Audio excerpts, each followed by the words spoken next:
जय हिंद दोस्तों, स्वागत है आप सभी का आपके अपने इस YouTube चैनल स्मार्ट अकेडमी 1 पर।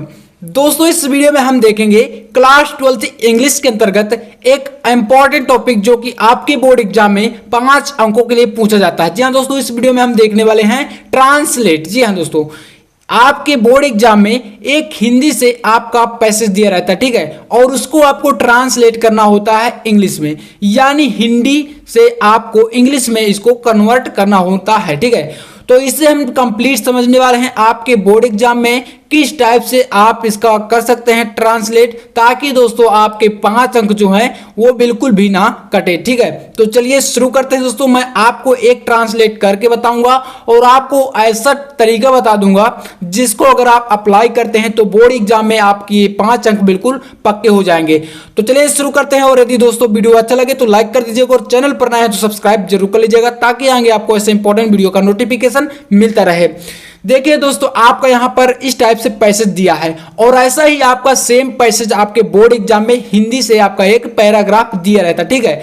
जैसे कि यहां पर दिया है कि स्वामी विवेकानंद देश के महान सपूत थे।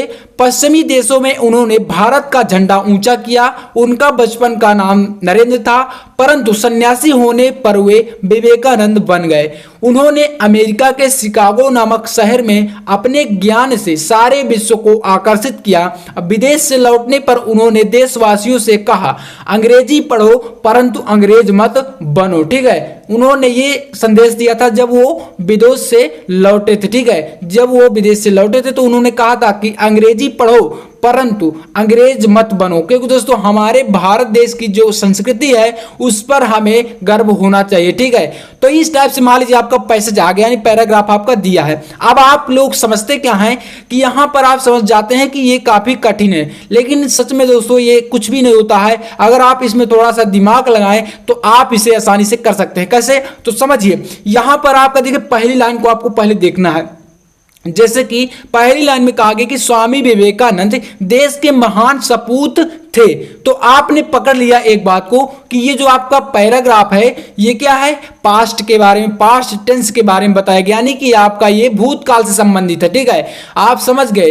तो एक लाइन आपने पढ़ा तो अर्थात जितना भी आपका ये सेंटेंस है पूरा का पूरा जो ये पैराग्राफ होगा वो पास्ट टेंस पर ही आधारित होगा, ठीक है। इससे आपको एक बात ये पकड़ में आई। इसके बाद देखिए आपको एक एक लाइन का ट्रांसलेट करना चाहिए। ये नहीं कि आप समझे कि हमें कहां से कहां तक करना है, आप सोचे कि एक साथ हम पूरा तो नहीं कर सकते, तो आपको एक एक पहले यहां पर सेंटेंस को पकड़ना है, उसके बाद इसका ट्रांसलेट करते जाना है। तो देखिए कैसे करेंगे, तो थोड़ा सा समझ लीजिए। यहां पर है आपका फर्स्ट लाइन जो है, स्वामी विवेकानंद देश के महान सपूत थे। तो देखिए इसको हम करेंगे कि स्वामी विवेकानंद, तो देखिए सब्जेक्ट हो गए, माने कि इसके आपके कर्ता हुए, ठीक है। तो देखिए हम यहां से करेंगे ट्रांसलेट, यानी हम कर रहे हैं इसका अनुवाद। तो देखिए हम लिखेंगे स्वामी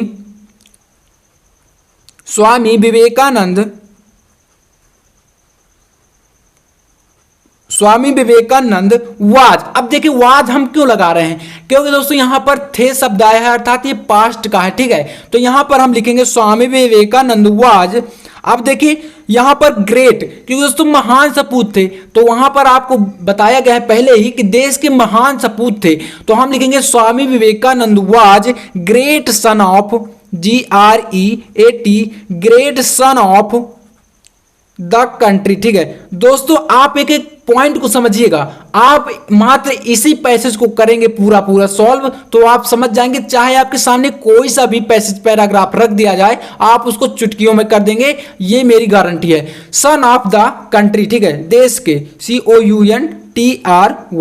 अब यहां पर हमने देखिए पूर्णविराम ये एक पॉइंट कर दिया, यानी कि यहां तक का आपका एक जो ये आपका सेंटेंस है ये कंप्लीट हो गया, तो हम इसे कर देंगे। माने कि दोस्तों आपको एक एक लाइन का करना है, ये नहीं कि आप एक साथ समझे, ठीक है। नेक्स्ट देखिए, पश्चिमी देशों में उन्होंने भारत का झंडा ऊंचा किया। और दोस्तों आप समझ सकते हैं कि 5 अंकों के लिए आता है, और 5 अंक आपके बोर्ड एग्जाम में क्लास 12 के अंतर्गत कितना मायने रखते हैं ये सब आप जानते हैं। तो पश्चिमी देशों में उन्होंने भारत का झंडा ऊंचा किया। तो देखिए इसका जो हम लिखेंगे तो लिखेंगे उन्होंने, यहां पर उन्होंने शब्द आया तो हम लिखेंगे ही, ठीक है, ही।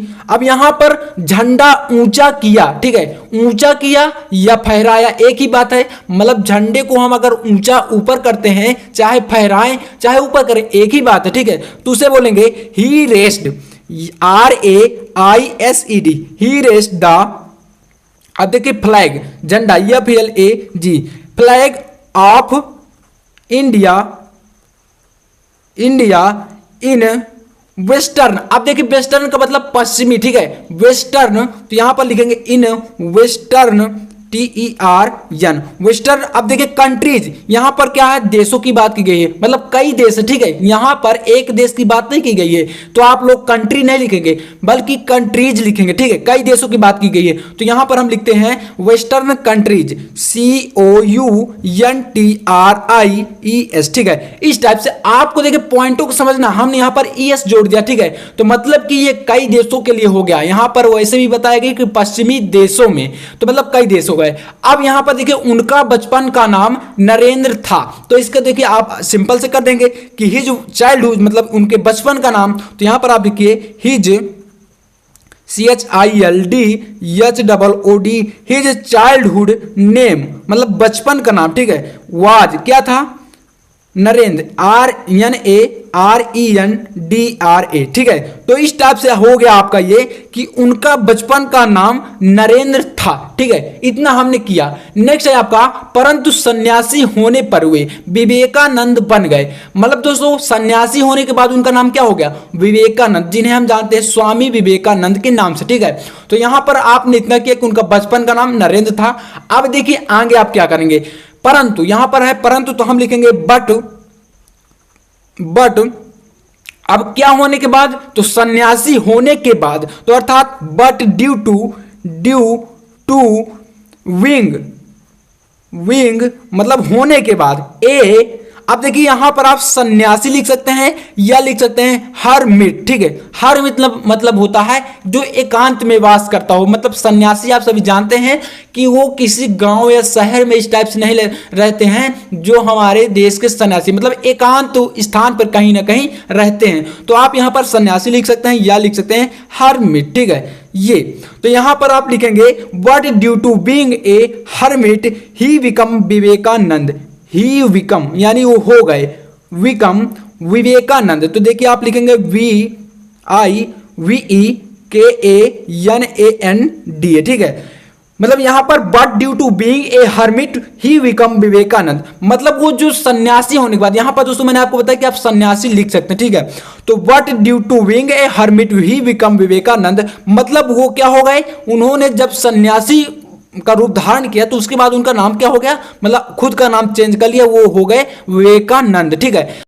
तो देखिए नेक्स्ट लाइन हमारी क्या है, यहां पर कहा गया कि उन्होंने अमेरिका के शिकागो नामक शहर में अपने ज्ञान से सारे विश्व को आकर्षित किया। मतलब जो उन्होंने अपना एक भाषण दिया था अमेरिका के शिकागो सिटी में, ठीक है, तो उससे सारे विश्व को एक अच्छी सीख मिली थी, ठीक है। तो यहां पर देखिए इसका क्या करेंगे, तो इसका हम करेंगे उन्होंने आकर्षित किया था, तो लिखेंगे ही अट्रैक्ट, क्या लिखेंगे, तो यहां पर हम लिखेंगे he attract, ATTRACTED, he attract. अब क्या किया था, संपूर्ण विश्व को, तो द होल, अब यहां पर विश्व मतलब कि वर्ल्ड, तो यहां पर लिखेंगे he attract the whole world, WORLD, ठीक है। यहां पर देखिए एक बार, उन्होंने अमेरिका के शिकागो नामक शहर में अपने ज्ञान से सारे विश्व को आकर्षित किया, तो यानी सारे विश्व को, तो यहां पर हो गया होल वर्ल्ड, और आकर्षित किया मतलब अट्रैक्ट किया उन्होंने, मतलब तो यहां पर हमने ही किया, तो ही अट्रैक्ट द होल वर्ल्ड। अब यहां पर लिखेंगे विथ हिज नॉलेज, किससे किया था, अपने ज्ञान से किया था, तो देखिए लिखेंगे with his, WITH, with his knowledge, तो यहां पर लिखेंगे KNOWLEDGE, विथ हिज नॉलेज, अपने ज्ञान से अट्रैक्ट किया था, ठीक है। कहां पर किया था, तो अब देखिए लिखेंगे इन ए सिटी कॉलेड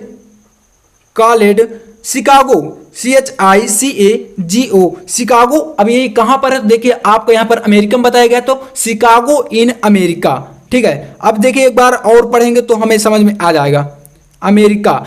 तो देखिए क्या है, he attract the whole world with his knowledge in a city called Chicago in America, मतलब उन्होंने अपने ज्ञान से अट्रैक्ट किया, आकर्षित किया संपूर्ण संसार को, संपूर्ण विश्व को विथ हिज नॉलेज, अपने ज्ञान से, इन ए सिटी कॉल्ड शिकागो, मतलब कि जो शिकागो सिटी है अमेरिका में, तो वहां पर यह भाषण दिया गया था। ठीक है, तो इस टाइप से हो जाएगा। एक दोस्तों आपको पॉइंट पॉइंट समझ कर चलना है। इसके अलावा अगर आप चाहें कि हम एक साथ कर दें तो ऐसा दोस्तों करना थोड़ा सा असंभव होता है, क्योंकि आप अगर थोड़ा सा पहले से अच्छे तरीके से कर लेते हैं तो अच्छी बात है, लेकिन आपको एक साथ समझ में नहीं आएगा अचानक। ठीक है, तो यहां पर हो गया, अपने ज्ञान से सारे विश्व को आकर्षित किया। अब यहां पर आपका लास्ट पॉइंट है, ये आपकी अंतिम लाइन है, तो इसे समझिए। कहा गया है कि विदेश से लौटने पर उन्होंने देशवासियों से कहा। तो देखिए इस लाइन का क्या करेंगे, विदेश से लौटने पर उन्होंने देशवासियों से क्या कहा। तो उन्होंने देखिए क्या कहा, यहां पर है विदेश से लौटने पर, तो लिखेंगे, तो देखिए यहां पर लिखेंगे ऑन रिटर्निंग, मतलब लौटने पर, on RETURNING, on returning from, FROM, from. अब यहां पर देखिए लिखेंगे एब्रॉड, आप देखिए यहां पर लिख सकते हैं एब्रॉड या फॉरेन, मतलब विदेश से लौटने पर। ठीक है, तो एब्रॉड हम यहां पर लिखेंगे एब्रॉड आस्क्ड द कंट्रीमैन, मतलब देशवासियों से कहा था। ठीक है, कंट्रीमैन, ठीक है, COUNTRYMEN, मतलब देखिए दोस्तों क्या कहा था, उन्होंने विदेश से लौटने पर, यानी कि on returning from abroad asked the countryman, मतलब जब वो विदेश से लौटे थे तो उन्होंने देशवासियों को एक संदेश दिया था या अपील की थी कहें तो क्या कहा था। तो देखिए उन्होंने कहा था कि अंग्रेजी पढ़ो परंतु अंग्रेज मत बनो।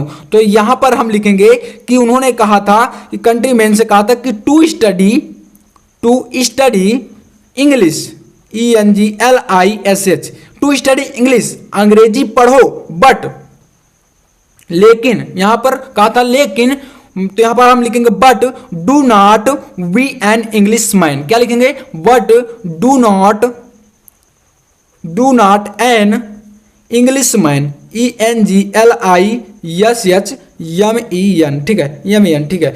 तो देखिए यहां पर समझिए, कहा कि on returning from abroad asked the countryman, मतलब विदेश से लौटने के बाद दोस्तों यहां पर अपने जो देशवासी थे उनसे कहा था कि टू स्टडी इंग्लिश, मतलब अंग्रेजी पढ़ो, बट, लेकिन, do not an English man, मतलब अंग्रेज मत बनो, अंग्रेजी पढ़ो बट अंग्रेज मत बनो। क्योंकि दोस्तों हमारी संस्कृति काफी अच्छी है, तो हमें अपनी संस्कृति से लगाव होना चाहिए। ठीक है, तो इस टाइप से आपको करना है। तो मैं आशा करता हूं कि आपको ये वीडियो पसंद आया होगा। अगर वीडियो अच्छा लगे तो लाइक कर दीजिएगा और चैनल पर नए तो सब्सक्राइब जरूर कर लीजिएगा। अगर आप भी बोर्ड एग्जाम 2023 में टारगेट 95% लेकर चल रहे हैं तो आप हमारे साथ चलिए, आपका ये टारगेट जरूर अचीव होगा। तो चलिए मिलते हैं नेक्स्ट वीडियो में, तब तक के लिए जय हिंद, वंदे मातरम।